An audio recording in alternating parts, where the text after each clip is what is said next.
Hey, hi Garbage Squad, it's Foxy with the YungAshe here. She's not biting me at this moment, but make sure you guys leave a like, comment, and subscribe if you are enjoying the noob series video. Alright YungAshe, shoulder cat mode, alright. You gotta stay here for the video, otherwise they won't watch it. Okay, I guess you guys are closing the video now. Okay, in today's episode, it's gonna be short and brief, but I wanted to show you guys what I've been doing in 20 days. I did a 41-second R5 team. Okay, this is not legit. Okay, for those who don't know, this is 100% not legit because what I did was I used my main account to carry myself and get some R5 grinds.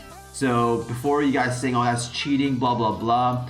First of all, this series is intended for me to play Summoner's War in 2020 and not necessarily a noob guide. So for those who are using it as a noob guide, great, but at the end of the day, I'm trying to min-max my resources and I'm gonna use everything at my disposal to get ahead.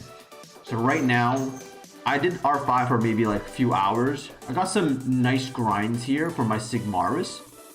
I got attack grind here, got some grinds here to make him stronger, a little bit more tanky as well, and a little bit more speed. So the biggest problem with GB12 is Sigmarus just dies. He can randomly die to the trash wave if you don't have defense buff from the Shannon. So I need to pump his HP up, and in order to do that, I need some grinds here, right? I need some grinds right here. So that is the purpose here, is to give this bird more stats so I don't wipe in GB12. Right now my run is like maybe 80%. It's not where I want it with my rune quality, so that's the reason why I'm doing it. I will also show you my R5 team on my main account that managed to get me myself 41 seconds. So without further ado, when you do complete R5, you get this stuff here, these legend gems. These legend gems, okay? A lot of you guys are going to be very wasteful and use this on a blue rune or a purple rune. I 100% advise you to only use these amazing gems on amazing runes, like legend quality runes, okay? Don't maybe not this one, it's resistance. Who really cares about this one? But honestly, the quality of those gems are really good, and do not waste it on blue runes. That's the biggest mistake. Even purple runes, that's the biggest mistake you can ever do. I've seen someone use a will speed legend on a white rune and it rolled 10. That's kind of bad. So also, when you complete R5, we get the achievement and we get a LD scroll. So here comes another beast hunter something. I didn't expect any lightning. It's all good. What do we get here? A Kali skill up. Yeah, you know, it's not terrible. Kali skill up here, and then no lightning obviously, and boom. All right. So one thing that I have slacked on is Labyrinth. So recently I was told that I should do Labyrinth to assist my guild.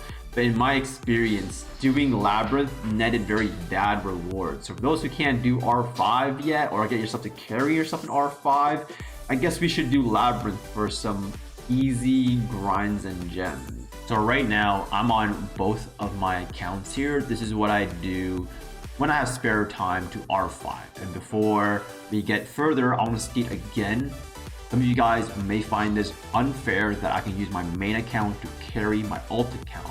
However, this series was never intended to be a noob series for you to follow to progress along. It was for me to experience this game in 2020, and I'm going to use every resource at my disposal to get ahead as a free-to-play player and have a turbo progression, like insane progression, and this is what I'm going to do.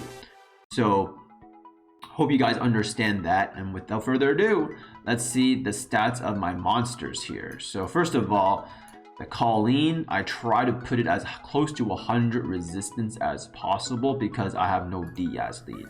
No Diaz lead because YungAshe does not have a Diaz here. Also, as close to 100 resistance as possible, as you can see. The artifacts, I don't, like, they're just there for the substats here. Like, these don't even make sense, right? Like, maybe the speed under inability when I'm stunned, but overall, the artifacts there are just to make it more tanky. Here is the Hua, right here. Just swift energy, just really fast, as close to 81 crit rate as possible because we're using crit rate lead. And this is where the damage is coming from, to be honest with you. Like this guy right here, the Gene plus the Crow route combination, this is like where all the damage is coming from. This team does by far the most damage here, like by far. And this is for my PC10 team, or yeah, PC10 team, and that's why it's 91 crit rate. It's a little bit too high for our R5, but really, who cares? Then we have triple fight Delphoid in order to make Sabrina do more damage. So my twins have additional damage artifacts because they're multi-hitters and they're always gonna multi-hit with when they bring each other in. This one's a little bit negative gaming, as you can see. Like the artifacts aren't even max and they make no additional damage on these either. Pretty negative gaming on the Melissa here, but hey, we are using Melissa because she's part of the twin squad to do more deeps. This one is for Necro B12, hence the shield set here. And then this one actually has additional damage. So, and attacking together, oh, this one's pretty good. Attacking together, not bad, right? And this one's skill 1 crit damage. I like that a lot because when you bring in a twin, they're always going to use skill 1, right? And then we have the Talia here. Not even max skilled, but the other two are maxed. Tons of deeps here, right? And additional damage again. So I'm gonna go ahead and drop a run here so you guys can see this team in action that I'm using to carry myself. Pretty, like, I don't have a lot of time to do this because you can't auto farm it, right? You gotta manual farm this. It's not as fast as BJ5, but I can carry 2 accounts at the same time. Good for me. I'll show you a run on YungAshe afterwards, but basically all YungAshe needs to do is survive. You look at damage, YungAshe ain't doing no damage here. It's basically this first team and the third team that is doing tons and tons of deeps to help me carry. I would say on average, this team is roughly 1 minute. Like on average, I think this is roughly on 1 minute. Sometimes you get a fast run like that 41 seconds, but that really depends on if the whole team gets stunned or not. And if it does, it's gonna be a little bit slower here. So right here, if I get debuffed and okay, there we go. This should be a fast run, I think. This should be a fast run. Because overall, the contribution from YungAshe is like almost non-existent. Almost non-existent. I'm pretty sure I can carry like anyone here because if I can carry YungAshe, I can probably carry anyone here. So sell on this account, other account I keep, and let me start again. So this time I'm going to move camera to the YungAshe so that you can see it really doesn't need to do anything. It just needs to survive. So if you can find some friends, because you have a main account, right? If you have a main account, you probably got some friends that can help you do R5. But if you don't, and you're like a brand new player, you're not gonna have access to this.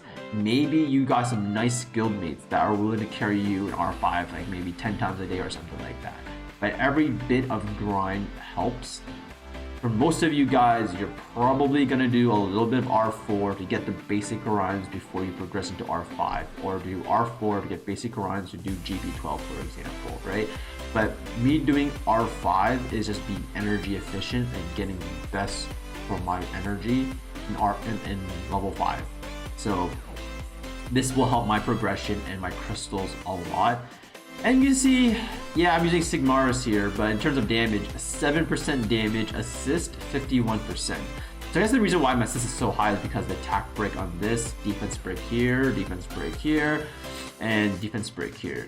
So if you're planning to make a team that gets carried, I suggest it just lives and it just debuffs. So use your Colleen's, right? Use your Franz, use your Bellas for healing.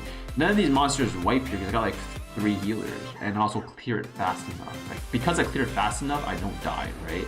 So as you can see, YungAshe does nothing, and it's all on my main account here. So minute 13 here. So I will most likely be doing this a little bit more in order for me to get the runes, or the grinds for my GB12 team, like my Sigmaris, to be a little bit more tanky and a little bit more damage. Also my Lauren, a little bit more tanky because Lauren is attack type, so she needs a little bit more tanky stats. And if you stay this long, the YungAshe makes another appearance. More YungAshe content. Alright, make sure you guys subscribe and like. But for those who wanted to see the YungAshe runes, I don't want to make you guys happy, okay? So this is the Fran. It survives frontline if you clear fast enough. Uh-oh. Uh-oh, she's hitting my arm. Uh-oh. Okay, and then this is the Basalt. Pretty beefy. Got the shield buff here and defense buff. The young Bella, pretty fast actually. To be honest, maybe too fast. And then we have the Lauren here. Defense, HP. The Sigmars on Ken runes, and then Vampire Lapis. There it is. Now you can like, comment, and subscribe.